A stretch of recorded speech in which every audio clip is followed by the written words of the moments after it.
حضرات، میں آج آپ حضرات کے سامنے میرے کچھ خیالات اظہار کرنا ہے۔ سب سے پہلے تمام تعریفیں اللہ رب العزت کے لیے ہیں، جس کے فضل و کرم سے میں نے قرآن کریم جیسی عظیم نعمت کو اپنے سینے میں محفوظ کیا ہے۔ میں آج حافظ قرآن کہلایا جاؤں گا تو صرف اور صرف خالق کائنات کا احسان ہے، ورنہ مجھ جیسے حقیر اور ناچیز کی کیا ہی مجال ہے۔ بارگاہ رب العزت میں دعا کرتا ہوں کہ اللہ تعالیٰ میرے اس حفظ قرآن کو دنیا اور آخرت کی کامیابی کا ذریعہ بنائے، اور مرتے دم تک قرآن سے جڑ کر اس کی تعلیمات کو زندہ رکھتے ہوئے رہنے کی توفیق نصیب فرمائے۔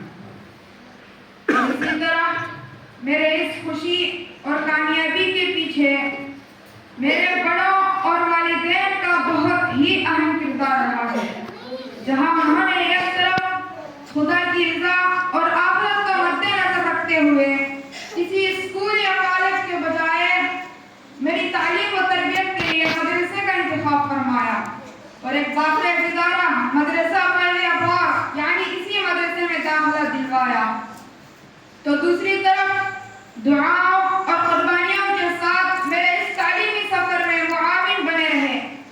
میں آپ کو اس کا شکریہ کس طرح ادا کروں مجھے سمجھ میں نہیں آتا، بس اس وقت اتنا ہی کہہ سکتا ہوں کہ اللہ تعالیٰ آپ کو اس کا بہتر اجر عطا فرمائے اور سروں پر وقار کا تاج سجائے۔ اور اس کے بعد میں بہت ہی ادب اور احترام کے ساتھ حضرت ناظم صاحب اور اساتذہ کی طرف متوجہ ہوتا ہوں۔ یقیناً آپ حضرات کی محبت اور شفقت اور قدم قدم پر میری رہبری اور غلطیوں کی اصلاح، ان تمام چیزوں کے بغیر میرا سفر مکمل ہونا ناممکن تھا۔ میں تو بالکل ہی ایک بے قیمتی پتھر تھا۔ آپ نے مجھے اپنی تربیت اور ہنر سے ہیرے کی صورت میں یہاں پر کھڑا کیا۔ بس اللہ تعالیٰ سے دعا ہے کہ اللہ تعالیٰ آپ کی محنتوں کو قبول فرمائے اور دنیا اور آخرت کی تمام بھلائیاں عطا فرمائے اور انہیں عمل بدل نصیب فرمائے۔ محترم سامعین اکرام، اب اس کے بعد میں آپ حضرات کے روبرو مدرسے کی مختصر حقیقت بیان کرنا چاہتا ہوں۔ امید ہے کہ غور سماعت فرمائیں گے۔ مدرسہ ایک بہت بڑی نعمت ہے۔ آج کے دور میں مدرسہ بہت ہی قیمتی چیز ہے۔ اللہ نے آج یہ نعمت ہمیں عطا کی ہے، ہمیں اس سے فائدہ اٹھانا چاہیے۔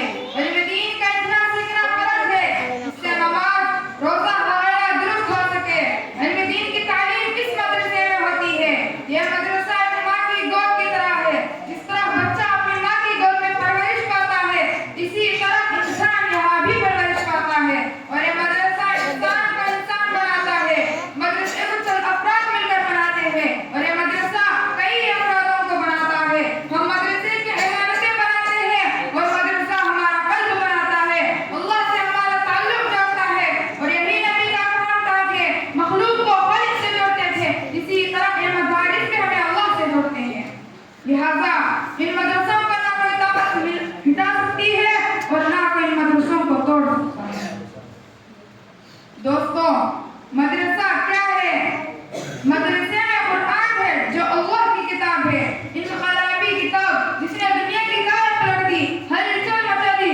سب سے پہلے قرآن نے آ کر یہ کیا کہ جو بندے خدا سے ٹوٹ چکے تھے انہیں خدا سے جوڑا اور فرمایا کہ تم تعلق توڑتے ہو لیکن خدا نہیں توڑتا۔ چنانچہ اگر خالق کا مخلوق سے تعلق نہ ہوتا تو قرآن نہ بھیجتا۔ قرآن کریم کا کتنا بڑا احسان ہے کہ حضور صلی اللہ علیہ وسلم کو محمد بن عبداللہ سے محمد رسول اللہ صلی اللہ علیہ وسلم بنا دیا اور خاتم النبیین بنا دیا۔ محترم سامعین اکرام، ہمیں مدرسوں کی قدر کرنی چاہیے۔